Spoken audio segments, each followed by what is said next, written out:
So luckily this is not my real mom. This is my stepmom. Her and my dad married a few years ago. So my family and my boyfriend's family are pretty close. My boyfriend's parents and my parents, aka my stepmom and my dad, get along with his parents. A little backstory on my stepmom.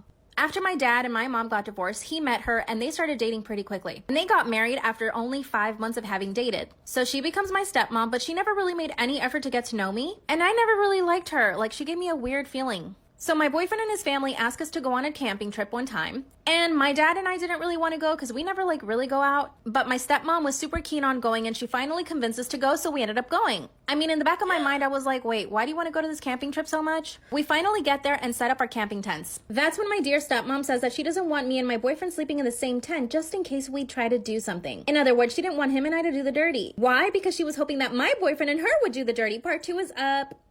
Literally right next to us. Disclaimer, this is not my story time. It was sent to me on Instagram. So like I said in part 1, my stepmom said that my boyfriend and I couldn't sleep in the same tent because she didn't want us doing anything. Oh yeah, I forgot to mention that during this time, my stepmom and my dad were always fighting and they were totally ignoring each other, so they couldn't sleep in the same tent. So basically my dad and I were sleeping in the same tent. My stepmom was in another tent. We all go to bed and everyone's asleep. That's when I started hearing like the noise of plants ruffling. I ignored it and I went back to sleep. But then I heard some giggling coming from the tent. So I start walking over to my boyfriend's tent because that's where all the giggling is coming from. I was trying not to be heard, and as I started getting closer to the tent, I tripped over and fell into the tent. That's when both my stepmom and my boyfriend start screaming, and I see them sitting naked in the tent. That's when my boyfriend started lying, saying that she forgot something in his tent and that's why she was there. And it gets worse. My dad wakes up and hears all the commotion. He comes over to find his wife and my boyfriend naked.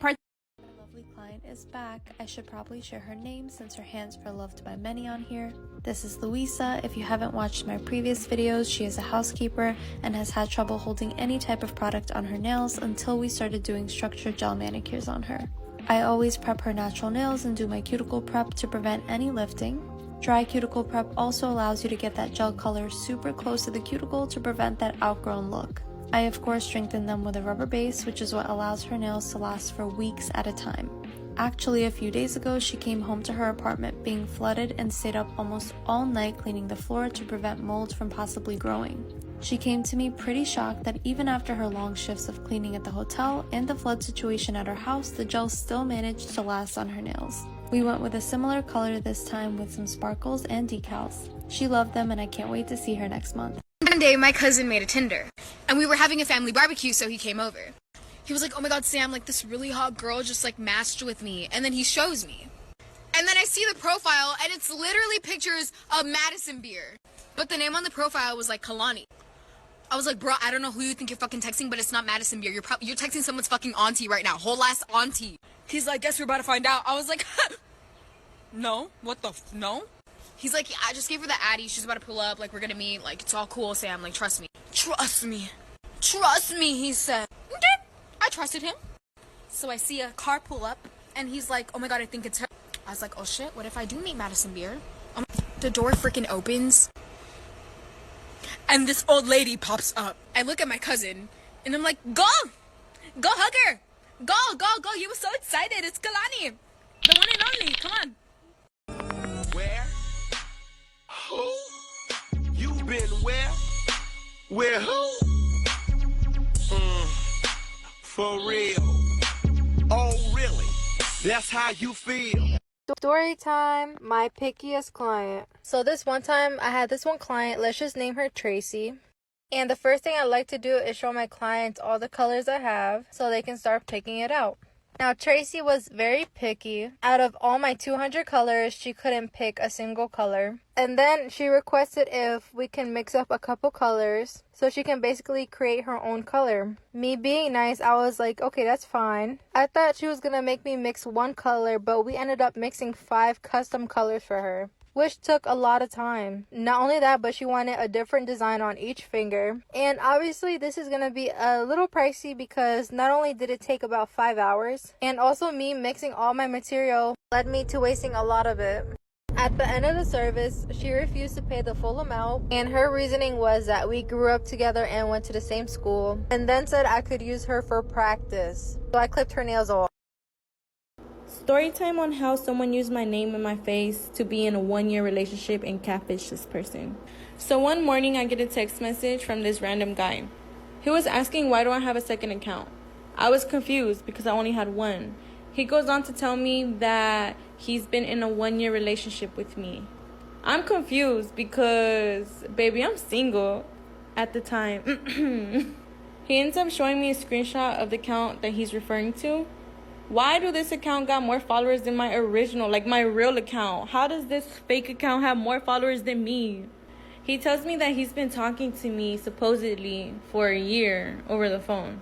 So I tell him to give me the number because I want to call it. I want to see who's catfishing in my name and I want to confront them, right? Why do I put the number in my phone and I see that it's my gay best friend? I think I'm going to have to make a part 2 on how he reacted to me confronting him. Story time about the girl who tried to talk me into doing the nasty with her dad. Literally.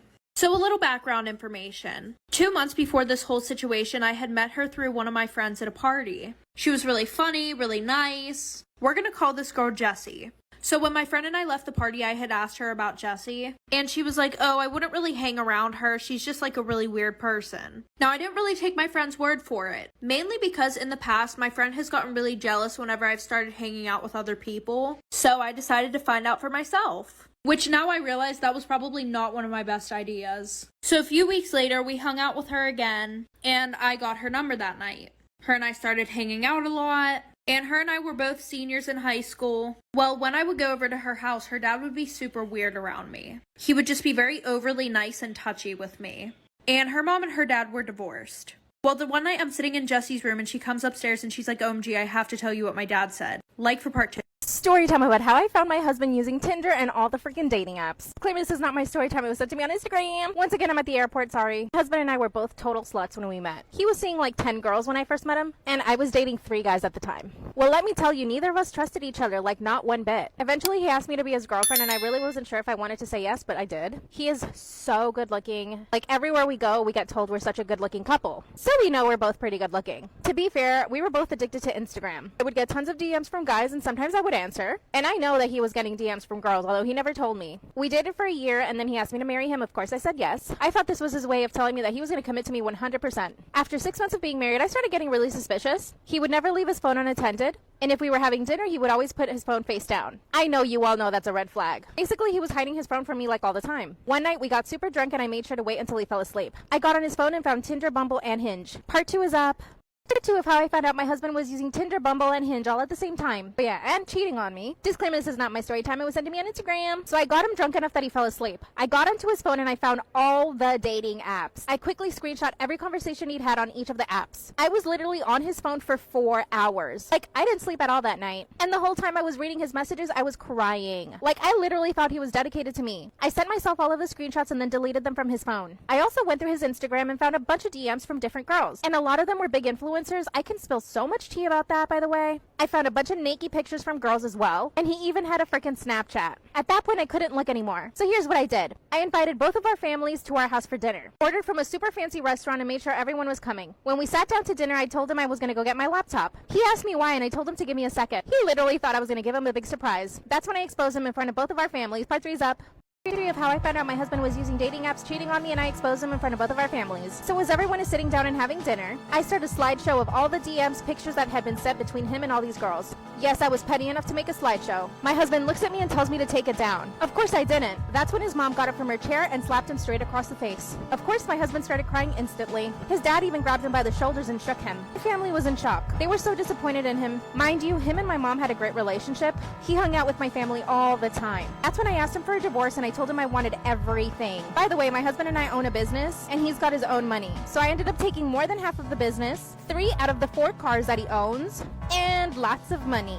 But here's the thing, I still love him. Even though I have my own apartment and we live separately, he comes over all the time for, you know what? Like, we still love each other and still like each other, but I can't get past the fact that he actually cheated on me. He's asking for me to go back with him, but honestly, I don't know if I should. Once a cheater, always a cheater, right? But I'm gonna expose myself. I cheated on him too, what do I do?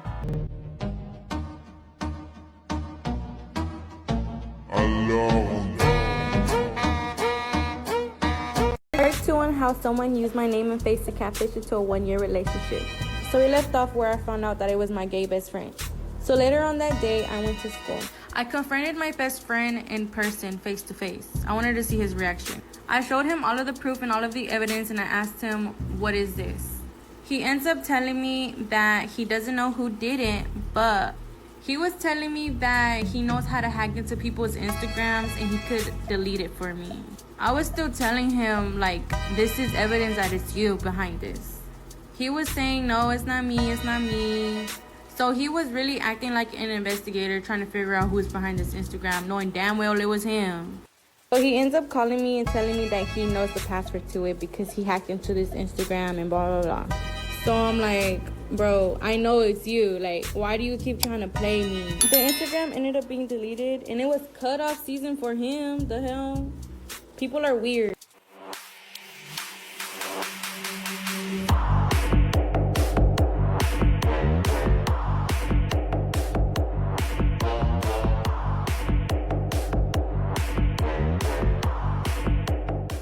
This is why you should be careful working in food delivery. When the pandemic hit, I lost my job and signed up to work for a food delivery app. I was making good money and the tips were nice too. During the first 2 months of working, I never had any weird experiences or customers. For the most part, everything was fine. There were times when I was a little scared of dropping off the food because it was in sketchy neighborhoods or it was dark outside, but nothing ever happened. I started feeling confident in my position and I let my guard down. One night, I got a delivery request and the tip was bigger than the total order. When I looked at the details of how to drop it off, I realized why the tip was so big. The instructions asked if I could open the door and bring it inside of the house as they were bedbound and unable to lock the door.